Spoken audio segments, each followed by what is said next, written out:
వరంగల్ జిల్లా నర్సంపేట డివిజన్లో ఇందిరా మహిళా శక్తి సంబరాలు నూతన రేషన్ కార్డుల పంపిణీ కార్యక్రమం జరిగింది. ఈ కార్యక్రమంలో ముఖ్య అతిథిగా ఎమ్మెల్యే దొంతి మాధవరెడ్డి పాల్గొని మాట్లాడారు.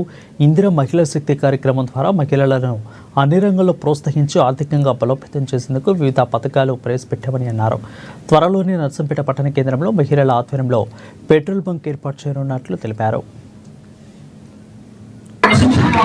మార్కెట్ చైర్మన్లకి, పిఎస్సి చైర్మన్కి, వేదిక మీద ఉన్న మిగిలిన అధికారులకి, పాత్రికేయ మిత్రులందరికీ సందర్భంగా శుభాకాంక్షలు, నమస్కారం చేయొచ్చు. ఇప్పటిదాకా ఈ సంబరాల గురించి అందరూ కూడా పెద్దలందరూ కూడా వివరించడం జరిగింది.